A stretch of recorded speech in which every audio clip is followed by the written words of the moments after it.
I was 17 years old. I was married. And 10 months after I was married, I had a baby girl.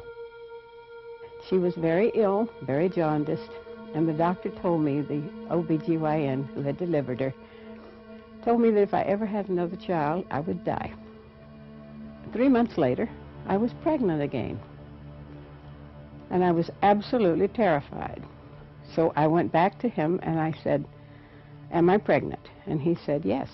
And he said, "I told you not to get pregnant." And I said, "But you didn't tell me how not to." I thought we were pretty close. I mean, we had talked about getting married, we had talked about babies, we had talked about what we would name a child. And when I got pregnant and said, "I'm pregnant," everything changed. It was like, well, whose is it? And that was such a shock to me that the relationship ended. And there was this whole kind of thing that we had to keep it an absolute secret, and it was a humiliating, strange kind of experience. And so I decided I should have an abortion. I didn't know what it would be. I didn't really understand the implications in the fact that it was illegal. So I said, well, it was just like it would make this problem go away.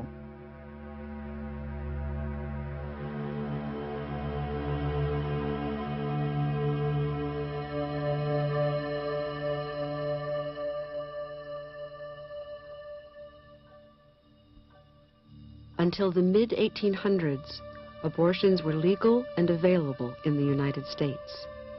Both the state and the church permitted abortions if they occurred before quickening, when the mother first perceived fetal movement. In 1847, the newly formed American Medical Association began a campaign to professionalize medicine by outlawing what it called quackery.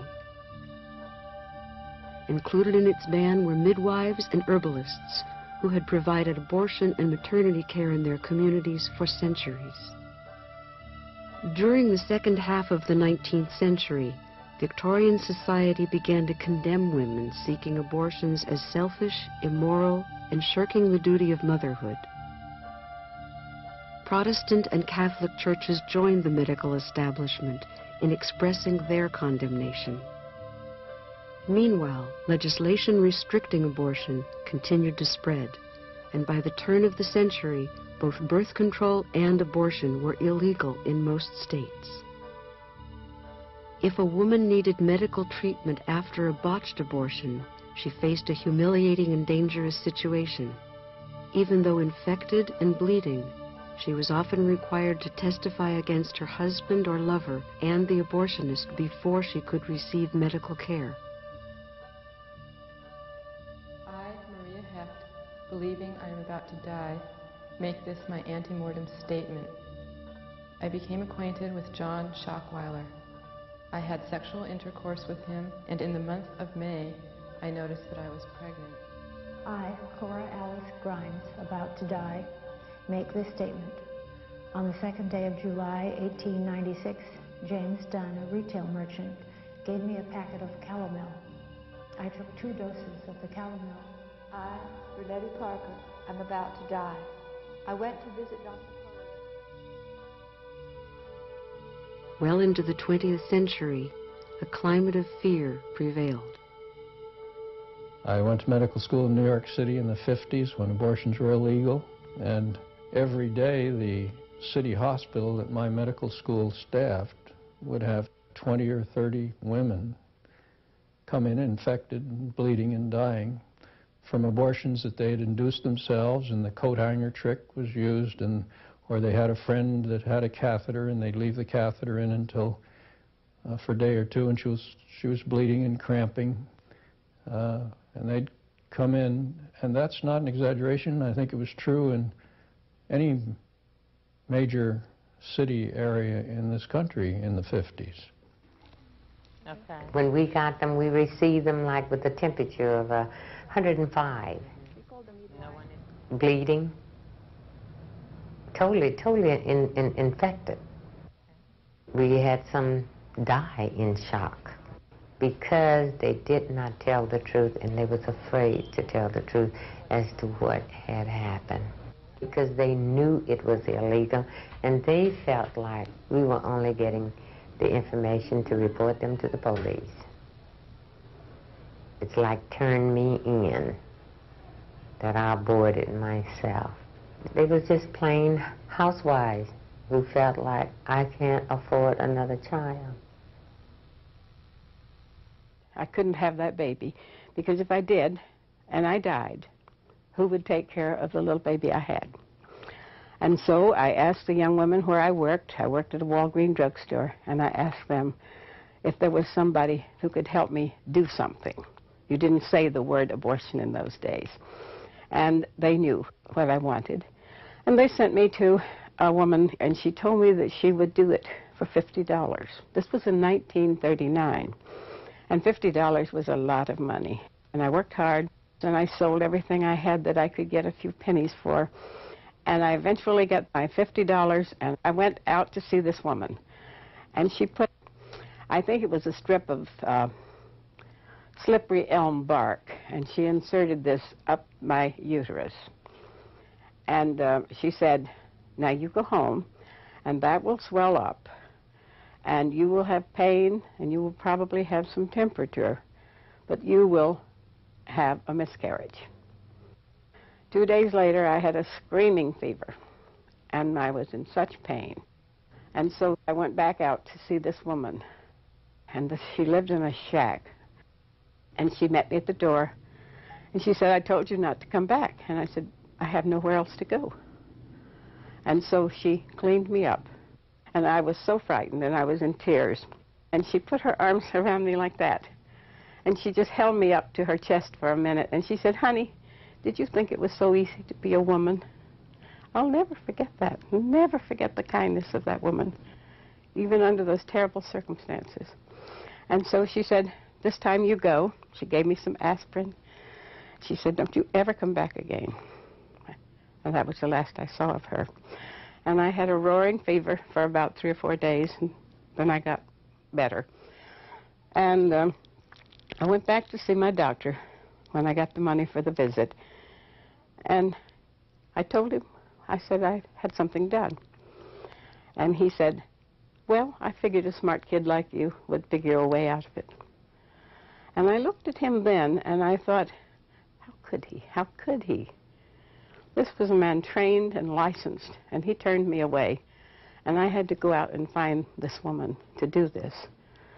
And it was to save my very own life. The day came, and they took me to a motel several miles from Boise. It was a dirty motel, and I was alone with this woman, and I remember what she looked like really well. She was dirty too, and not friendly, really.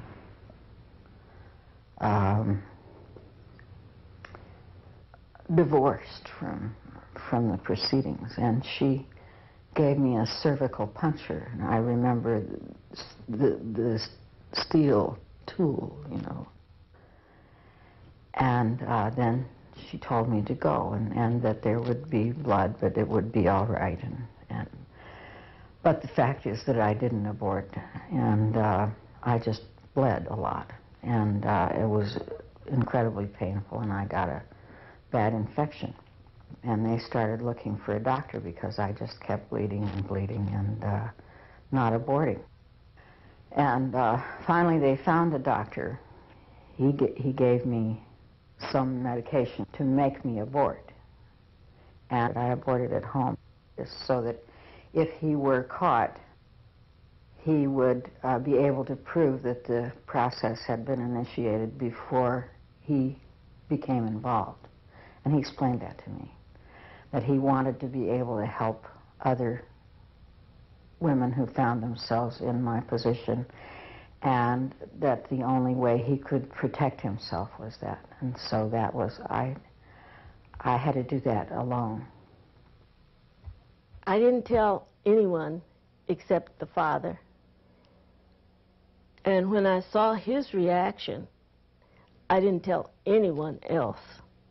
I just thought, well, this is my problem and I'll have to deal with it.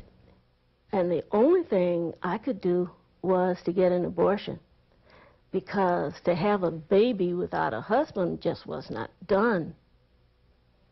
I just went to the telephone directory and I looked up obstetricians, gynecologists, and I looked for a gynecologist that didn't advertise as an obstetrician, and I thought maybe he would be most sympathetic, and it turned out he was. There were many physicians who were supportive of abortion, who felt it should be available and provided safely for women, but they were afraid to do them themselves. Sometimes the fear was because they didn't want to be found out or would be censured, but very often their fear was, and rightly I think, that as soon as word got out that they were willing to do abortions, they would be flooded with requests. And even on Saturday, one of the doctors who started off thinking he would do a few abortions and who found himself getting referrals of women from all over the United States was Dr. Curtis Boyd. In 1965, he began to do abortions for women referred to him by ministers. Over the course of the next 8 years, he did thousands of abortions. I began to realize how difficult it was to obtain the service, how desperately women needed it and wanted it, and to what lengths they would go to obtain it, even to readily risking their life. People talk about as though women didn't know that. That didn't matter. Women risk their life every day to get an abortion somewhere in this country. Many of them did, without hesitation. And I just really literally walked up and down the streets. I was by myself, and I would go from one place to another, and they would all be in the same situation. They would say, nobody's there, I don't know what you're talking about, and oh, they've moved away. Finally, one day, I heard of a place, nobody answered the phone, but I got in the car and I went there and I knocked on the door, sort of after hours, like evening, early evening. I was the only one there. He did not give me anything. There was no anesthesia at all. And it was very painful, and I had no idea it was supposed to be painful. I thought maybe he had done something terrible, was doing something terrible to me. And so it was a frightening experience. That was frightening. Throughout the years of criminal abortion, an aura of danger surrounded unwanted pregnancies. Women drank toxic substances. Unscrupulous practitioners administered caustic douches of Lysol and Clorox. Reports of rape and other sexual abuse by abortionists were common. At that time, shotgun marriages were in vogue, and there were all these youngsters getting married, which never, I soon saw that never solved anything. It only made the matters worse. The marriages never lasted. The children suffered, and it was a miserable situation. And then we went through the period when we were sending girls to homes for the unwed mothers that were all over the country, and they were expected to work part-time and give up their child for adoption. And those were that was a very sad situation, because you would see a young woman come in, and if she was a schoolgirl, she would have to go off, leave home, and everyone knew why, and her life was really wrecked, socially and academically and everything else. And it was the young that really got to me, seeing some of these youngsters, 12, 13, 14, their mothers would bring them in, and it was just a horrible thing. As public awareness grew about the consequences of illegal abortion, lawmakers and clergy joined with the medical establishment in pressing for reforms. In states where therapeutic abortions were permitted, some doctors were lenient, so they could provide more women with safe abortions. I heard about these two co-eds in Stanford who went to Tijuana and obtained illegal abortions. The first was a girl who came back with a fulminating septicemia and who subsequently died. The second came back and had a severe infection of her reproductive organs, and it was necessary to do a hysterectomy, which rendered her sterile, of course. At the same time, there was in existence in California a law which allowed for medical support with an abortion on non-medical grounds, namely through a psychiatric channel. We would use these channels in order to enable the girl or woman to get a therapeutic abortion. Why did I do this? It was outrage at the way in which women were being treated, whether there was a reaction of the boyfriend or fiancé or husband. Some of these responses were grotesque. Some men told the women that if I'd known you were so stupid, I wouldn't have gone with you in the first place. Others told the girl that it's her problem, she's got the baby, he doesn't have anything to do with it. A good number of them just took off, just had no response whatsoever. So where do women who are desperate get help? It did make me recognize that there were many of us out there who were looking desperately for some place to solve the problem. And so I began to listen. I began to hear when anybody said that you tune in, you know, you get sensitive to it, and you begin to hear things that give you a clue, and you pursue it a little bit and find out that somebody did have an abortion. And I just got the names of the doctors, and I would just give the names. A young woman would call on the phone, someone I didn't know, and would ask for help. And that they were feeling so desperate that they were calling strangers. I was aware that what I was doing was illegal. I guess I think what was going to happen to them was worse than the possibility of what might happen to me. People who themselves had had to search for an abortion understood the difficulty in finding one. When Russ was 19, he and his girlfriend realized she was pregnant. I was terrified at the prospect of being a father, and I went to my assistant track coach, a young guy, very friendly, and so then I told him. And he said, find out more about it, what do you want to do, and so forth. And I began to ask around about possibilities of her getting an abortion, and I talked to her about it. And she didn't want to be a mother either. First off, there was some misbegotten effort, I don't know where it originated or how it happened, to get some kind of pills that would induce an abortion, and they didn't work. Finally, I get a name of someone actually in town, in Los Angeles, who's willing to do this and get a price. And my assistant coach gave me the money. Years after his own experience, Russ had a chance to help someone else.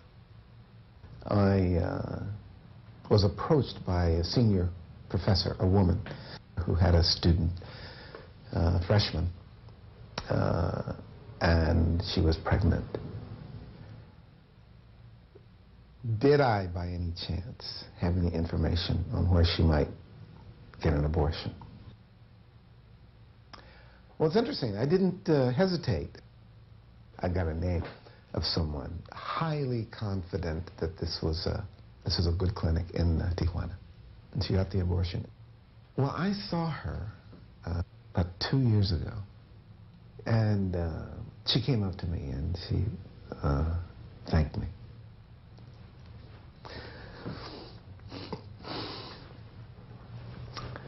That was nice.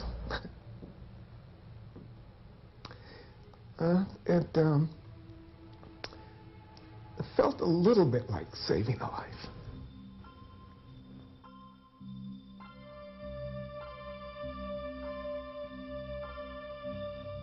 Lola Huth was the lead dancer of the José Limón Dance Company. She was married and the mother of a baby girl when she died from a self-induced abortion. At the time of my sister's death, I was told she died in childbirth, but that didn't make any sense. Then I was told it was a miscarriage, that she bled to death. The story came to me in bits and pieces over many years. Even though she was using an IUD for birth control, Lola became pregnant. The doctor told her that the IUD would probably cause the baby to be deformed, but that removing it might cause a miscarriage. Lola weighed the risks carefully and decided to have the IUD removed. She went back for the scheduled appointment, and he said, "I'm sorry, I have consulted with colleagues, and I cannot do anything that could implicate me in an illegal act. Right now, the whole abortion issue is very, very hot and very controversial, and I just can't implicate myself." And she said, "Well, then I'm inclined to believe I will do it myself." And he said, "All right, well, I'll tell you what to do. I'll tell you how to do it. And when you're in the process of miscarriage, you can call me, you can go to the hospital, and then I'll be able to help you without jeopardizing my own position." So that was her plan. When removing the IUD didn't cause a miscarriage, Lola became desperate. She sought a way to end the pregnancy herself. She purchased a couple of tubes, plastic tubes. And what she was told to do was insert these tubes into the cervix and blow air into the cervix, and that would cause her to abort. So she filed a sharp point and had punctured a vein and got air into her bloodstream. When we realized I was pregnant again, I told my mother. She asked me if I wanted another abortion, and I said no. I couldn't stand the idea of doing that again. Rosalie had been raped by an older man. She was afraid that another illegal abortion would lead to the same medical complications as before, so she decided to go to a home for unwed mothers and then give the baby up for adoption. Everyone told me that if I had any sense, I wouldn't look at the baby. I would just let them take it away, and I'd never look at the baby. But I did. I let them bring the baby to me, and I held the baby. That was a terrible mistake. And then I owed some money for my board and room and medical, and so I stayed for a while, and I worked in the nursery to work the money off. And that was a very bad mistake, because I was just around babies all the time. And I wanted to keep the baby, and I actually held the baby before they took it. Oh, God.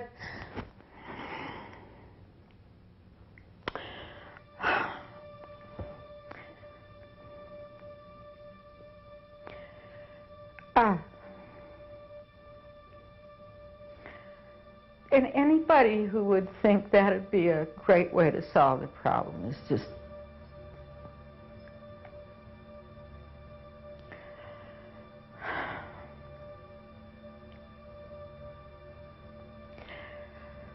You take a child who doesn't even know her own mind, a 17-year-old young woman, and ask her to carry a baby in her body for 9 months, and then give birth to it, and then just give it away like it's nothing.